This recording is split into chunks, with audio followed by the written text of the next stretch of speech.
Assalamualaikum warahmatullahi wabarakatuh. Saya Faisal Mufid, mahasiswa STMI Bandung dari Prodi Ekonomi Syariah.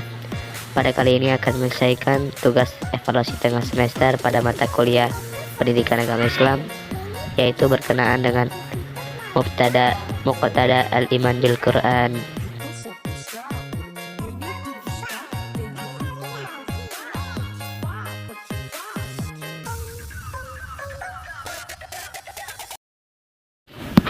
Muqtada al-Iman bil Quran, tuntutan-tuntutan iman kepada Al-Quran. Tuntutan pertama yaitu berhubungan erat dengan Al-Quran. Sebagaimana hadis, sebaik-baiknya kalian adalah orang yang belajar Al-Quran dan mengajarkannya. Hadis riwayat Bukhari. Indikator ada 4 pada tuntutan pertama ini. Yang pertama, tilawah atau membacanya. Yang kedua, memahaminya. Yang ketiga, menerapkannya. Yang keempat, menjaganya.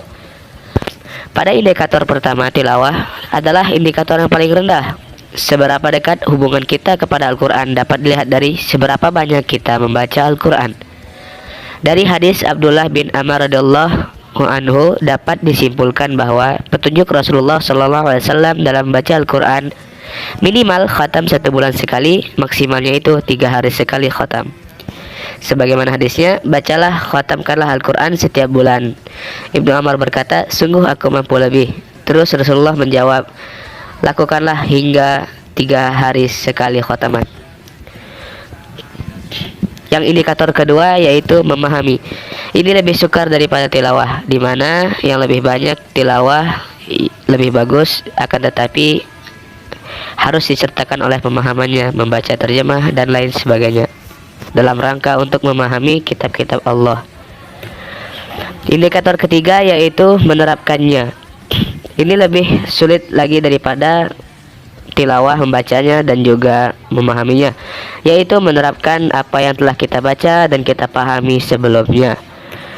Indikator keempat yaitu menjaganya. Ini puncak hubungan erat kita dengan Al-Quran, yaitu menjaga ketiganya dan menjaga dari penentangnya. Sebagaimana Quran surat ke-15 ayat 9, inna nahnu nazzalna dzikra wa inna lahu lahafizun. Allah telah menjaga Al-Quran dengan penjagaan yang sangat ketat. Yang kedua yaitu tuntutan iman kepada Al-Quran adalah tarbiyah jiwa dengan Al-Quran. Secara bahasa, tarbiyah berarti berkembang atau bertambah, yaitu menyalurkan dan menempatkan potensi diri yang sudah dibina dan ditumbuhkan ke dalam hati jiwa seorang manusia. Sedangkan tuntutan ketiga, tuntutan iman kepada Al-Quran adalah tunduk kepada hukum-hukumnya. Al-Quran adalah hukum yang paling adil, sebagaimana surat ke-6 ayat 152, tidak dipengaruhi oleh rasa sayang. Yang kedua, tidak dipengaruhi oleh rasa benci, sebagaimana surat Quran surat ke-5 ayat ke-8. Yang ketiga, meskipun kepada diri sendiri, Quran surat ke-4 ayat 82. Yang kedua yaitu hukumannya paling lengkap, yang terdapat pada surat ke-6 ayat 38. Yang ketiga itu hukumnya sesuai dengan fitrah manusia, sebagaimana surat ke-73 ayat 20. Yang keempat yaitu tuntutan iman kepada Al-Quran adalah berdakwah kepada manusia. Berdakwah dalam artian mengajak kepada manusia untuk kembali ataupun tetap di jalan Allah. Dan berdakwah juga adalah kewajiban setiap muslim.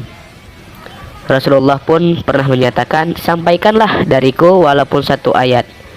Mengajak untuk membacanya, memahaminya, menerapkannya dan juga menjaganya adalah termasuk dalam dakwah terhadap Al-Quran kepada manusia. Dan di sini juga dijelaskan tata cara berdakwah itu sebagaimana Quran surat ke-16 ayat 105. Allah telah memberikan tata cara berdakwah sesuai dengan realitanya. Yang pertama yaitu hikmah, bijaksana dengan bahasa mereka.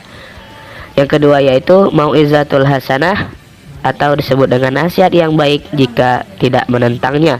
Yang ketiga yaitu asyadul jidal ataupun debat, yaitu di mana debat yang terabaikan kepada pendebatnya, yaitu ketika orang dinasihati akan tetapi ditentang, maka akan dilaksanakanlah yang namanya jidal ataupun debat. Tuntutan kelima, tuntutan iman kepada Al-Quran adalah menegakkan Al-Quran di muka bumi. Sebagaimana surat ke-42 ayat 13 yang maknanya itu kewajiban menegakkan agama sudah diberikan kepada ulul azmi. Imam Hasan Al-Banna memberikan tahapan penegakan agama. Yang pertama, perbaikan diri sendiri. Yang kedua, pembentukan keluarga muslim. Yang ketiga, bimbingan masyarakat. Yang keempat, pembebasan tanah air dari setiap penguasa asing atau penjajah. 5. Perbaikan keadaan pemerintah. Yang keenam, usaha persiapan seluruh aset negeri di dunia ini untuk kemaslahatan umat Islam. Yang ketujuh, penegakan kepemimpinan dunia.